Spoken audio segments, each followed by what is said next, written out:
Hi, I'm Jenny Brown and welcome to our weekly buy-to-let mortgage market update. I hope everybody's keeping very, very well. It's snow outside in the street. It's turned to absolutely sheet ice. And I have to say, there's always one room in your house that never seems to get warm, no matter what you do. Well, the room that my office is that room in our house. So I'm absolutely freezing this morning. I hope you're all keeping well. This week we've got some lender news for you. In fact, we've got a lot of lender news for you this week. The lenders have been really, really busy. We've also got some information on the housing market, and I'm also going to be sharing with you some research from landlords in terms of their plans for the coming 12 months. So lots of interesting things to cover off with you this week. So from our lenders this week, I think it's fair to say it's been a bit of a rate reduction frenzy. First of all, we've seen Landbay reduce rates and add features such as cashback and free valuations to some of their products. Their single dwelling rates, so standard houses rates, basically start from 2.95%, and HMO rates are starting from 3.35%. They're also lending up to 80% loan to value, and they are offering free valuations on standard remortgages on their 2 and 5 year fixed rate products. They've also introduced a large loan product with £750 cashback. Now, Landbay I really like Landbay actually. They're a very, very good lender. They definitely play in the specialist end of the market. They're very good at limited company transactions. They're able to consider layered companies, so a company owned by a company owned by people. We see more and more of that at the moment, which is going to be to do with people taking advice from their accountant, essentially with regard to moving deposit monies out of a trading business into an SPV to be able to invest in buy-to-let property. So really great they're able to consider those. Now, Landbay also don't mind how many properties you have in the background. They do have an income requirement of £25,000 per year, but that can include rental profit. And they're able to consider HMOs of up to 12 bedrooms and multi-units of up to 12 self-contained units. So a really flexible bit of lending policy there. So we really like dealing with these guys.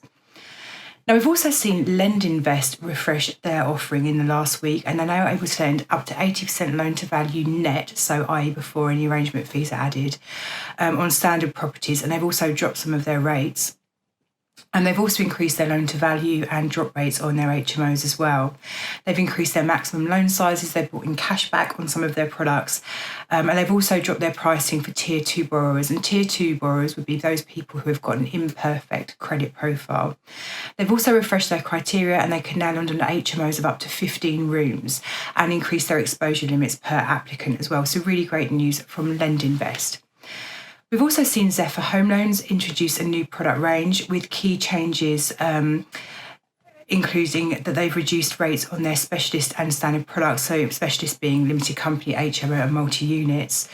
The rates have reduced across the specialist new build and flats above commercial product range as well, so quite a unique lender. They have a special product set just for those types of properties. And they've now got reduced arrangement fee options as well. So Zephyr Home Loans, good for you. Well done for dropping your pricing down in the last week. We've also seen Foundation Home Loans bring out some new limited edition, limited company rates. They've got 2 year fixed rates now starting from 3.09% with a 1% product fee, and 5 year fixed rates starting from 3.34% with a 1.5% product fee. And they can lend up to 65% loan to value for loans of up to £1.5 million and 75% loan to value of loans up to £1 million. Now, what they have said in their literature when they release these exclusive products is that there's no limit to the borrower's background portfolio, but they do cap the maximum lending with Foundation Home Loans at £3 million. Habito have also reduced rates in the last week. Now, Habito, if you live in central London or you work in central London and you get the tube, you'll probably be quite familiar with Habito. They were quite prolific at their advertising on the underground. But they're largely known as being a mortgage brokerage. But Habito have actually gone into the lending market as well. Now, what they have done is, in the last week, is reduce the majority of their buy-to-let rates between 5 and 15 basis points. Now, Habito are, like I say, fairly new lender. They can lend to limited companies and individuals. I think it's fair to say that their lending policy is fairly vanilla at the moment, which is very, very standard for new lenders to market, as they really kind of start to build their lending book. And then as that time goes on, they can start to really broaden what they can and can't do. But they are very competitive in price. They don't have a minimum income requirement. And actually what they do offer is a really, really great service. So Habito is essentially a lender who has been built on the sort of background of technology being a solution to provide very, very quick processing. And from my experience of using them, they definitely make good on that promise. So very, very good service from Habito. Now, we've also seen TSB release new rates, which now start at 1.89%, and they're offering remortgage products with free valuation and free legals. And we've also seen BM Solutions make rate cuts as well. Now, BM Solutions and TSB, in terms of what they do and don't do, are very, very similar. And that was because at one point they were all part of Lloyds Banking Group. TSB eventually moved away from there. So what I would say for both these lenders are that they are very vanilla in terms of they're not lending to limited companies, so they're only lending to individuals, and they're not looking for people with large portfolios in the background either. But what they are very, very good at is, first of all, I really feel particularly property types. So with these guys, both of them have, in terms of their unacceptable properties, a very, very short list of what they will not accept, and everything else is refer to valuer. So what that means is that they don't say that they won't lend on, for example, flats over commercial. It's literally a case of the valuer goes out, and if he says that the property is suitable security, there's a demand for it in terms of rentable. So resale, there's a very strong chance they're going to lend. They're not driven by a very, very set, defined list of criteria in terms of what they will and won't lend on. So they're really good for things like flats over commercial, smaller studio flats, ex-local authority, those kinds of properties. So great to see those guys bringing down their pricing as well. Now, lastly, we've seen Precise Mortgages reduce rates on their bridging products, which now start from 0.49% for regulated bridging. And regulated bridging is a bridging loan which is secured against the property in which you live. Their bridging rates for standard bridging on investment properties is starting from 0.54%, and for heavy refurbishment, they have increased their pricing brought their pricing down as well. Now, what they've also done is broaden their policy, and they're now accepting HMOs and multi-units and also new build properties. Now, with Precise's bridging proposition, it's very, very good. They're great to deal with, these guys. They're very efficient and they're very commercially minded. At the moment, their loan to values are capped at 65%. They have a minimum loan size of £50,000 and a minimum property value of £100,000. But really good to see their bridging rates come down. We're definitely seeing an uptick in people inquiring about bridging, no doubt driven by people looking to acquire properties and then make changes to them to add real value to these properties. So really good to see them bringing their pricing down, which should be really helpful to those borrowers looking to embark on such a project in the next few months. Just touching on interest rates for a moment, there was a bit of news last week which you may have missed. I'm sure it didn't make headlines, but the Bank of England's Monetary Policy Committee voted unanimously to maintain bank rate at 0.1%. So in the meeting, it was noted that the COVID-19 vaccination programmes are underway, which has definitely improved the economic outlook. Nevertheless, it said recent UK and global activity has been affected by an increase in COVID cases, including from newly identified strains of the virus and associated reimposition of restrictions. So the Bank of England have decided to leave base rate where it is for now. Now, moving on from there just slightly, the PRA-regulated firms have now been advised they should be ready to implement a negative bank rate at any point after 6 months, as advised by the Bank of England's Monetary Policy Committee. Now, while the committee was clear that it did not wish to send any signal that it intended to set a negative bank rate at some point in the future, on balance, it concluded that overall it would be appropriate to start the preparations to provide the capability to do so if necessary in the future. So essentially what's going on here is that the Bank of England is making sure that they have everything in their toolkit ready to be able to address and support the economy going forwards, and that would include negative interest rates. Now, in terms of how that would impact borrowers, the people who would really benefit from base rate going negative or just going down in any way, shape or form would be those people whose mortgage is directly linked linked to Bank of England base rate.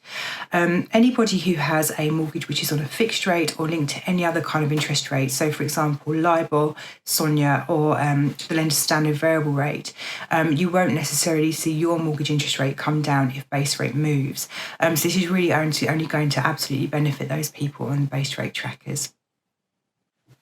Now, there's lots of talk about what's going to be happening with property prices over the coming months with the stamp duty holiday ending, probably. And I read an article which I found quite interesting, which I just wanted to share with you. So demand for housing is outpacing supply, and that's according to Robert Burdett, Managing Director at James Lee Property Management. Now, Burdett pointed to figures published in January which showed that demand for homes is up 13% on the same period last year, with an 8% increase in new sales agreed. However, there's been a drop of 6% in available properties, which as a result is driving up house prices across all English regions. The availability of properties coming onto the market has slowed compared to this time last year, falling 12%. So what Burdett went on to conclude is essentially that with the stamp duty holiday nearing, there is likely to be a brief slowdown with a race to complete existing purchases, but believes this slowdown in the market will be very much a temporary thing because fundamentally the demand for properties is outstripping supply, and the number of properties coming to market is not fast enough to keep up with demand, which should really then help to underpin and maintain a base level of house price values, and we won't see the drop that some people are fearing may happen. Now, another article I read in the week, which I just found quite interesting, was reflecting on the increase in the number of properties which are actually rented.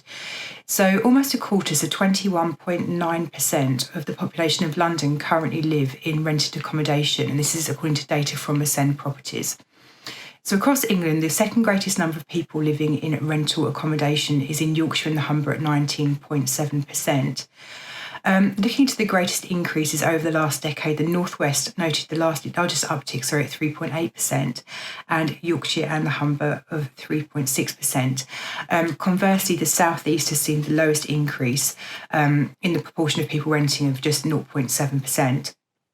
So overall, the number of people residing within the rental sector has increased by 3%. So it was 16.4% of people 10 years ago, and it's now at 19.4% of people. So essentially what that means, there's just over 2.3 million more people living in the rental sector than there were previously. So it really just goes to show that actually the private rental sector is growing in demand and consistently doing so, and has been doing that for the last 10 years, which is great news, obviously, if you're a landlord or thinking about getting into buy-to-let. So that's everything from me this week. I've just realised that in the background there is a packet of hobnobs my son must have put on my shelf. Sorry about that. So look, I hope you found that really useful. If you do have any thing you'd like us to cover off within this video, we'd love to hear from you. We're trying to make sure that the content is interesting to everybody that invests their time in listening to it.